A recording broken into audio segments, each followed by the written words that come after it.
আল্লাহ তাআলা সেই বান্দা বান্দীদের জীবনের গুনাহগুলোকে আল্লাহ মাফ করে দিবে। তাহলে এই দোয়াটা মুখস্থ করার দরকার আছে না নাই? তাহলে পড়ুন, রব্বানা যালামনা আনফুসানা ওয়া ইল্লাম তাগফির লানা ওয়া তারহামনা লানাকুনান্না মিনাল খাসিরিন। এই দোয়াটা আজকে সকলে মুখস্থ করব বলি ইনশাআল্লাহ। আল্লাহর কাছে মাপ চাইব, ক্ষমা চাইব। বান্দা যখন চোখের পানি ছেড়ে দিয়ে কাঁদবে আর যখন দোয়া করবে, আল্লাহ পাক রব্বুল আলামিন ফেরেশতাদেরকে ডাক দিয়ে বলেন, ও ফেরেশতারা তোমরা সাক্ষী থেকো, আমি আল্লাহ পাক রব্বুল আলামিন আমারে বান্দা বান্দীদের জীবনের সমস্ত গুনাহগুলোকে আমি আল্লাহ মাফ করে দিলাম। মান হাফাযা আলা শুফাতিদ দুহা গুফির লাহু মা তাকাদ্দামা মিন যামবি ওয়া ইন কানাত মিথলা জাবাদিল বাহার। আমার নবী বিশ্ব নবী বলেন, আল্লাহ পাক রব্বুল আলামিন ওই বান্দা বান্দীর জীবনের সমস্ত গুনাহগুলোকে আমার আল্লাহ মাফ করে দেয়। মুসলমান ভাইরা, কোন দিনে আল্লাহ মাফ করেছেন আদম নবী আর হাওয়া আলাইহিস সালামকে? এই 10 মুহররম। কোন দিন? যে আল্লাহ পাক রব্বুল আলামিনের হুকুম যখন অমান্য করলেন একজন নবী, এরপরে আল্লাহ আদেশ করেন নাই ইউনূস আলাইহিস সালাম, এটা বুখারীর রওয়ায়াত, বুখারীর বর্ণনা, নৌকাতে উঠবেন।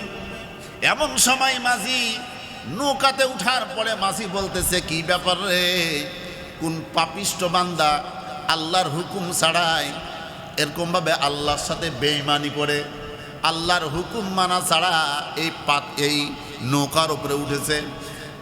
ইমাম বুখারী রাহিমাহুল্লাহ তিনি লিপিবদ্ধ করেন, তিনি বয়ান করেন, এই নৌকার মধ্যে মাঝি ছিল মোট 17 জন। মাঝি কতজন?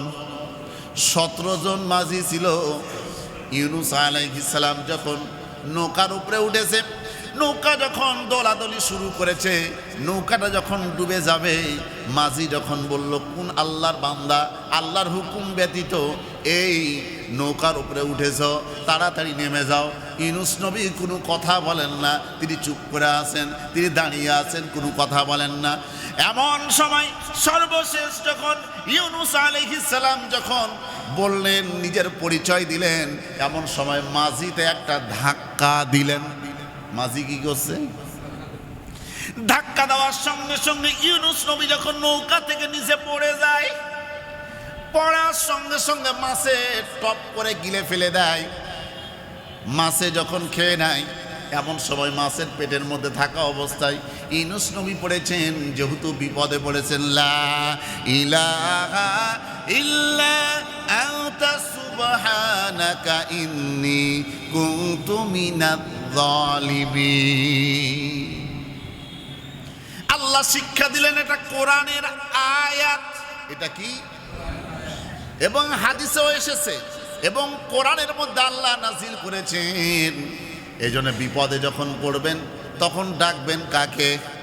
আল্লাহকে ডেকে যখন বলবেন, লা ইলাহা ইল্লা আনতা সুবহানাকা ইন্নী কুনতু মিনাজ জালিমিন, আল্লাহ পাক রব্বুল আলামিন আপনাকে হেফাজত করবে, বিপদ থেকে আল্লাহ উদ্ধার করবে। আমার নবী বিশ্ব নবী আর একটা দোয়া শিখাইয়ে দিলেন, এটাও কোরআনের আয়াত। কোন আল্লাহর বান্দা বিপদে পড়েছে, আপনি রাস্তার মধ্যে যাচ্ছেন, আপনার মানিব্যাগ, মোবাইল বা কোনো কিছু হারিয়ে গেছে, যে রাস্তা দিয়ে গিয়েছেন আবার যদি ওই রাস্তা দিয়ে ফেরত আসেন ওই জিনিসটা খোঁজার জন্য, আর আপনি পড়বেন লা ইন্না লিল্লাহি ইন্না লিল্লাহি ইন্না লিল্লাহ ইন্না লিল্লাহ ইন্না লিল্লাহ, আর মাঝে মাঝে বলবেন ইন্না লিল্লাহি ওয়া ইন্না ইলাইহি রাজিউন, আর পড়তে থাকবেন ইন্না লিল্লাহ ইন্না লিল্লাহ। বলেন না কেন? ইন্না লিল্লাহ ইন্না লিল্লাহ ইন্না লিল্লাহ ইন্না লিল্লাহ ইন্না লিল্লাহ ইন্না লিল্লাহি ওয়া ইন্না ইলাইহি রাজিউন। আমার নবী বিশ্ব নবী বলেন, কোনো কিছু হারিয়ে গেছে সেটা খোঁজার জন্য যখন বারবার যখন পড়বেন, ওরে কানসাট এলাকার মা বোনেরা, ও মা বোনেরা, আপনাদের এই জিনিসটা বেশি ভুল হয়। কোনো কিছু পাচ্ছেন না, আপনি পড়বেন ইন্না লিল্লাহ ইন্না লিল্লাহ ইন্না লিল্লাহি ওয়া ইন্না ইলাইহি রাজিউন। আপনি এই দোয়াটি যখন পড়বেন আর খুঁজবেন, আল্লাহ পাক রব্বুল আলামিন ওই জিনিসটা আপনাকে উদ্ধারের ব্যবস্থা আমার আল্লাহ করে দিবেন। অর্থাৎ আপনার হারায় গেছে, আল্লাহ সুবহানাহু ওয়া তাআলা আপনার জেহেনের মধ্যে, মেধার মধ্যে ঢুকায় দিবেন। এই জিনিসটা এখানে আছে, সুবহানাল্লাহ।